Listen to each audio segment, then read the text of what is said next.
Hello class, today I bring the news measure of how to teach or learn about who want to be a teacher, why and what are important of the majors. Okay, I think that maybe you wondered what subject or semester 2 should I study. But before we are into a new major, I would be to turn all of you back in the past tense and consider about what did you learn. More especially, I would like to push you to learn and research it by your heart. So I think that I spend my time to introduce about what we should learn but not tell you the name of subject yet. For this semester, we are learning the psychological foundation of education. And after the end of the unit, you clearly how to be a good teacher and how to use procedure of teaching in the class. Okay, let's go into the unit covered together. About the unit covered, I have 7 points for teaching of use for the semester 2. That refers to the psychological foundation of education. Number 1, learner. Number 2, temperaments. And number 3, personality. And number 4, learning process or learning theory. And number 5, motivation. And number 6, discipline and guidance. And number 7, the teacher and the policy makers. Let's go into the division of psychological foundation of education together. Before we into about the division of the educational psychology, we should think about the picture that I show through the slide by the internet first. Okay, everyone, what does it mean? We have the girl that puts her hand to touch the urn and here the letter teach me. The question is, what is educational psychology? Educational psychology involves the story of how people learn, including teaching method, instructional processes, and individual difference in learning. This goal is to understand how people learn and retain new information. Okay, is the division of educational psychology. About the picture. Okay, we into the major perspective in educational psychology. Number 1, the behavioral perspective. The perspective suggests that all behaviors are learned through conditioning. For example, teacher might reward learning by giving students tokens that can be exchanged for desirable items such as candy or toys. The behavioral perspective operates on the theory that students will learn when rewarded for good behaviors and punished for bad behaviors. According to your teaching or your watching about the good ones that we try to learn or someone annoy our learning, etc. You can punish all you about the global learning or teachings. Okay, and number 2, after we know about the behavioral of student, we should update. Right? We should update, mean that developmental perspective. We focus on how children acquire new skill and knowledge as they develop. We can help educator create instructional measures and material based and that at certain age group. Okay. After we know about the behavior, we should try to update the perspective of what you wish or push student to be a good one in the class. And number 3, the cognitive perspective.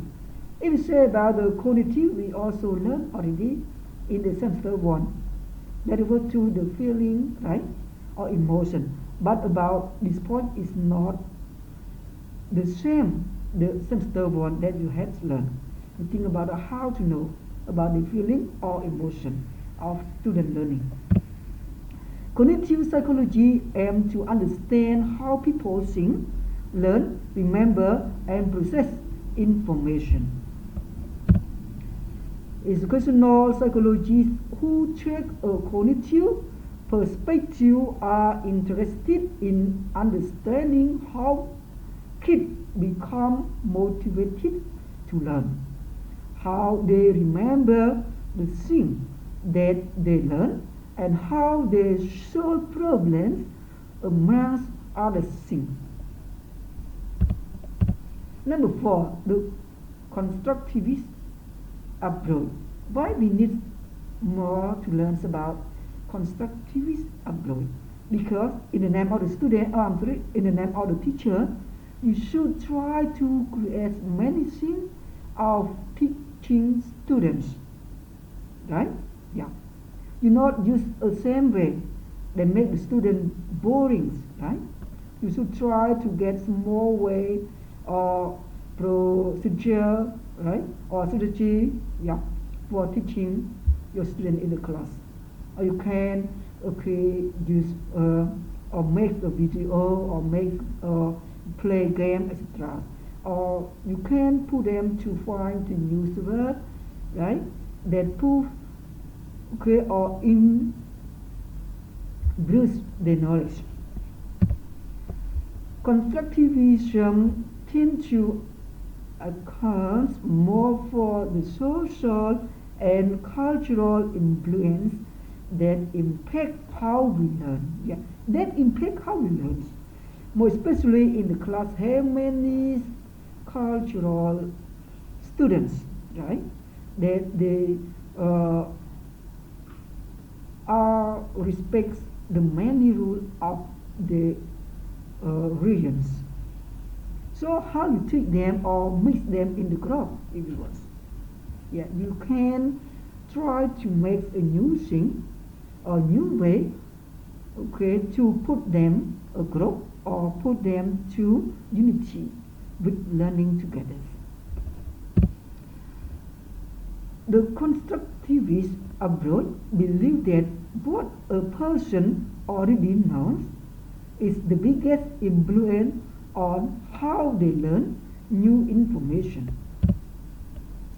And number 5, the last one of the major perspective in educational psychology. Experiential perspective. Yeah, experience is good for you if you want.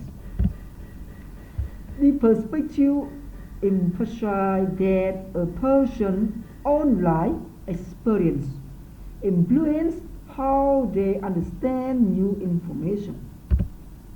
Okay, I'm sorry. The method allows someone to find personal meaning in what they learn instead of feeling that the information doesn't apply to them. Yeah, if you think about the experiment that we have got by yourself, or not teacher give you, right? Why not teacher give you? Because teacher has only experience. If he gives you about his experience, you think that it's not important or cannot do like that. Because I'm not a teacher, okay, I'm a student. So I'm glad I cannot do it. If I'm be a teacher, I try to make many things for teaching my student, right? Yeah, difference. So teacher is the guys, yeah, that oriented you to know about the way how to use or get it successful. Okay, I just finished about this first point that we think about the definition of the educational psychology.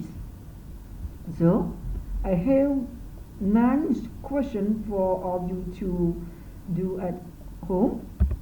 Yeah, number 1, we think about why is educational psychology important for teacher. And number 2, how can you enjoy learning from behaviorist perspective. And number 3, why does the development perspective have important for instructors. And number 4, how does cognitive psychology explain human behaviors.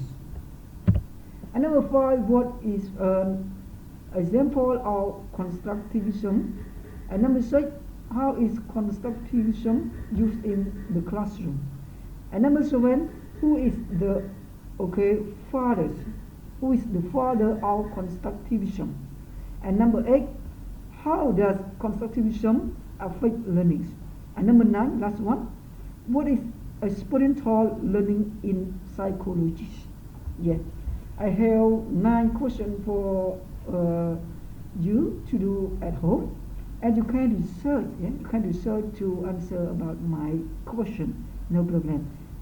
I think that you should be a good one for doing this exercise.